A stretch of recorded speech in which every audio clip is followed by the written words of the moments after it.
이번 자료는 61번이 되겠습니다. 61번 자료를 보게 되면은 이름이 제목이 소송 중이다 이렇게 나오네요.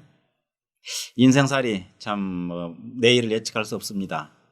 그 중에도 법적인 분쟁이 생겨서 법원에 갈 일이 발생하게 되면 참 머리 아프죠. 가는 쪽이나 불려가는 쪽이나 서로 힘들긴 마찬가지입니다.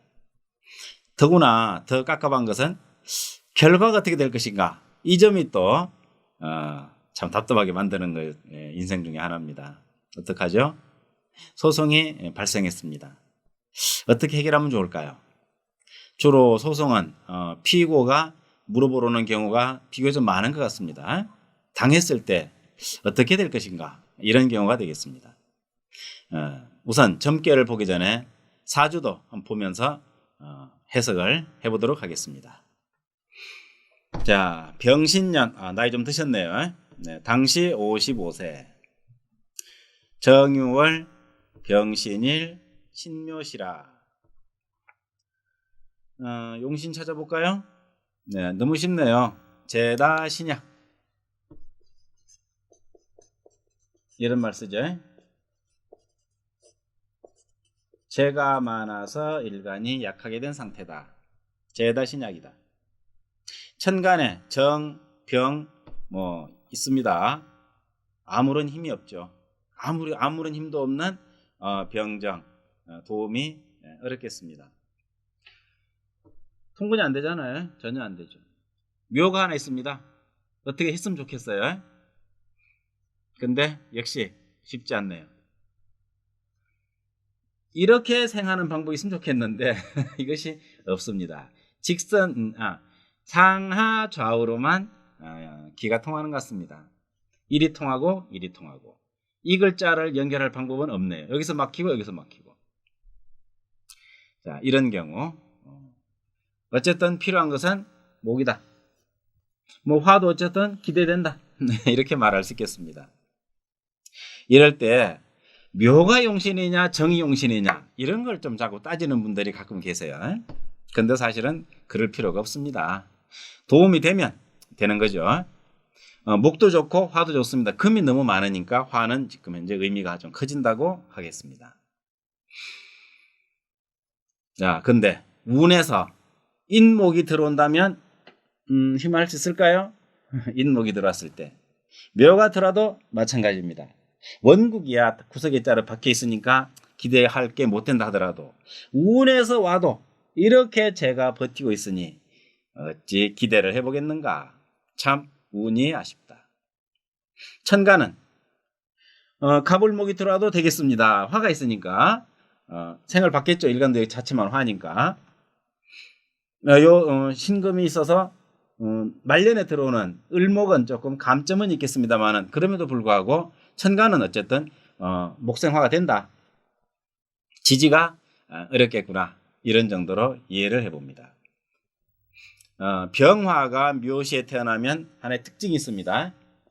묘월 병화, 탐재괴인, 한글로 쓰겠습니다. 탐재괴인, 재를 탐하여 인성이 무너진다. 인성을 무너뜨린다, 붕괴시킨다. 병신합으로 인하여 인성을 안 돌보는 거죠. 만약에 묘가 요리 일지에 와 있어가지고 병인이었다면 탐재도 탐재고 인의 생도 받을 겁니다.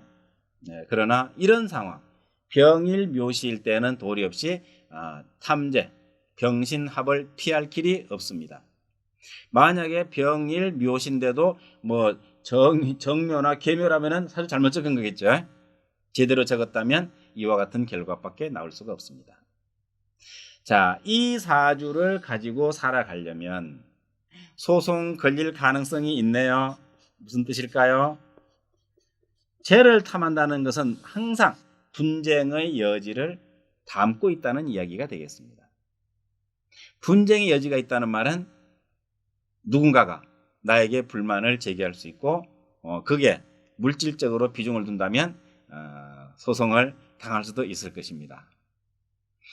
그러나 사론까지 다 할 수는 없습니다.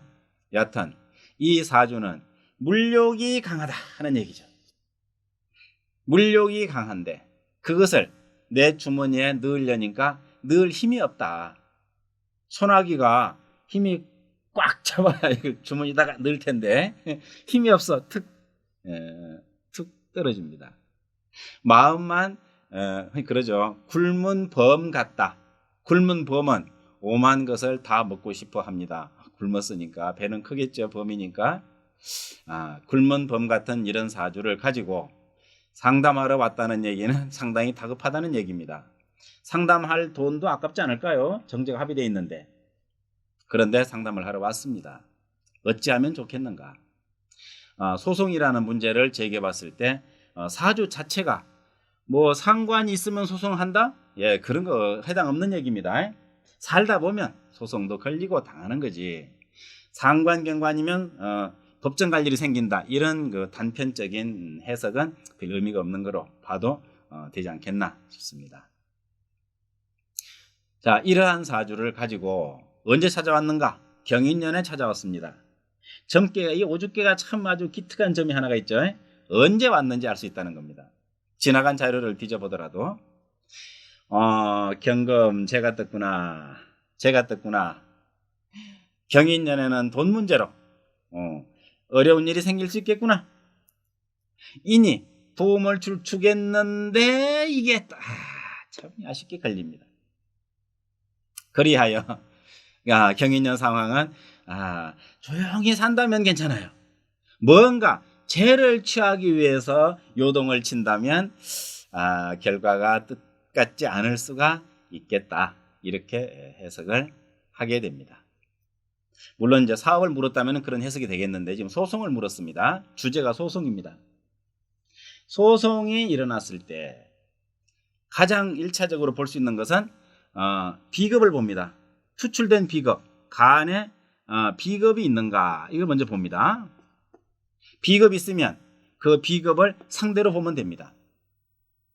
일간이 계수인데 비겁이 안 보이네요. 상대가 나오지 않았습니다. 월지 하나 있군요. 뭐 이걸 봐도 괜찮습니다. 이걸 비겁으로 보자.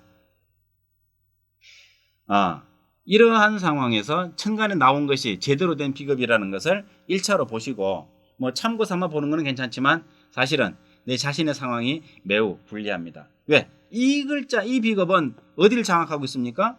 월지. 이 월지잖아요. 월지를 장악한 비겁이 개미의 개수보다는 훨씬 더 양호하다. 즉 내가 불리하다. 이런 이야기를 할 수가 있습니다. 보십시오. 이게 관인데 유일하게 관은 한 글자 있습니다. 관인데 해수에게는 관이에요. 이 사람에게 법은 공정한 법입니다. 이 사람에게 법은 힘든 법입니다. 즉 이 사람이 피고라는 얘기가 나오네요. 이런 건 정편관을 이렇게 적용시켰을 때 의미도 있습니다. 가령 일간에게는 정관이고 급제에게는 편관이라면 일간이 원고일 가능성이 있는 거죠. 확대 해석도 이렇게 볼 수가 있겠네요. 자, 이 개가 미에 앉아 있을 때 전혀 통근이 없다. 왜? 앞에서 죄를 탐하지 않았느냐? 돈 문제가 얽혀 있겠구나. 물론 미리 돈 문제죠? 라고 묻지는 않습니다. 그건 이제 예언가 스타일. 예언가 스타일은 그렇게 물을 수 있겠습니다. 돈 문제구만? 돈 날로 먹으려고 그러지 않았어? 사기로 걸린 거 아니야? 이런 식으로 할 수도 있습니다. 그러나 상담 스타일은 소송이 걸렸는데 돈 문제로 걸렸을 수도 있습니다. 그렇다고 그러면 뭐 맞는 거고 아니라 그래도 상관은 없습니다. 왜? 이 편제가 돈만 의미하지는 않잖아요. 여자 문제 될 수도 있겠죠? 여자 문제. 남의 여자? 이제 확대 해석하면 재밌어집니다. 정임합이잖아요. 임자 있는 여자를 건드렸다? 와, 일이 복잡해지네요. 점괘의 재밌는 점은 이런 것입니다. 사주, 용신을 위주로 보는 명리학의 연장이긴 하지만 해석 접근법은 상당히 좀 유연하다, 자유롭다 이런 식의 생각을 늘 하게 됩니다. 여자가 될지 돈이 될지 몰라요. 하여튼 문제가 생겼습니다. 이 글자가 문제군요. 여기서 합의되어 있는데 여기 넘봤으니까 걸고 넘어지죠. 관에 호소하죠. 여기서는 꼼짝 못해요. 흔히하는 말로 뭐라 그럽니까? 간통죄라고. 요새 아직 유효한가 모르겠네요. 맨날 법이 바뀐다 안 바뀐다 말만 있어가지고. 자, 어떻게 할 것이냐? 이런 상황이라면 매우 힘든데 이 시주 한번 살펴볼까요? 경신이 버티고 있습니다. 이거 인성이네요. 이거 뭡니까? 정인. 눈물로 호소해보면 어떨까요?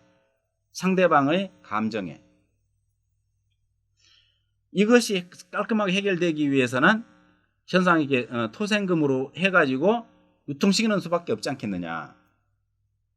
그렇게 되면은 법은 어차피 내 편이 아니에요. 그럼 어떻게 해야 돼? 정인, 인정에 빌어야 돼. 인정은 누구한테 빌어야 돼? 이 사람한테 빌어야지. 인정을 빌어가지고 해결하는 것도 좋겠다. 그런 생각해 봤느냐라고 물어야 되고, 안 해봤다 그러면 지금 생각해 보세요 하는 것도 가능하겠습니다. 시의 분에 또 편인이 등장하고 있네요. 네, 금이 너무 많습니다. 너무 많긴 하지만 그래도 계미에서는 풀어낼 방법이 여기 있다는 거죠. 여기에 시간은 걸립니다. 인성은 좀 시간이 걸립니다. 시간이 걸림에도 불구하고 이런 문제가 원만히 해결될 수 있는 가능성은 있는데 때가 경인년이에요. 그 해는 경인년입니다. 그러다 보니 금이 도움을 주더라도 그거를 제대로 전달하기는 조금 어렵지 않겠나. 다행히 해월입니다. 해월이면 이제 겨울 들어갔네요. 그래서 차차로 나아질 수 있는 여건으로 가고 있겠다. 힘은 들어도 인정으로 빌어라. 법은 법적으로 물으면 참 냉정합니다. 네, 그러나 개인적으로 찾아가서 여차에 차니 한 번만 양해를 구합니다. 한 번만 용서해 주세요라든지 뭐 이런 식의 이야기가 진행이 된다면 또한 좋겠는데 왜 대라고 할까요? 이 사주가 그러고 싶겠냐는 거지. 그죠? 식상이 안 보여요. 표현력이 좀 그렇겠죠. 원활하지 못하다. 식상이 안 보이기 때문에 원활하지 못하고, 죄가 많다 보니 남의 집 여자도 내 여자일 수도 있겠다. 이거 이야기 재밌어지네. 그리하여 항상 여자 조심해라 이런 말을 할 수가 있는 거죠. 어려서나 젊어서나 늙어서나 당신은 여자가 병이다. 부처님 말씀을 빌리면은 재색지화는 심어 독사라. 재색의 재앙은 독사보다도 심하니라. 뭐 이런 얘기가 있습니다만은 이 사람의 팔에다가 문신을 해주면 어떨까 이런 생각해 봅니다. 볼 때마다 생각나라고요. 이렇게 사주의 구성상 금전, 재물이나 혹은 이성 문제, 여자 문제죠. 그러니까 여자 문제나 이런 걸로 인해서 문제가 생길 수 있는 여지를 가지고 있는 사주인데 또 질문 사항이 소송이 생겼습니다. 그렇다면 서로 연관이 있으니까 이 문제는 팔자에도 암시가 있으므로 지혜롭게 풀어야 되는데 지금은 인정에 비는 것이 상책이다. 돈으로 해결될 일이 아니다 하는 걸 또 참고할 수 있겠습니다. 이제 물론 그거는 얘기 나누면서 이제 진행할 부분이기도 합니다. 그러나 점괘만 가지고는 그런 식으로 이해를 하시면 해석하는 데는 큰 어려움은 없지 않겠나 생각해 봅니다. 이해에 좀 도움이 되셨을런지요. 이 정도 말씀드리겠습니다.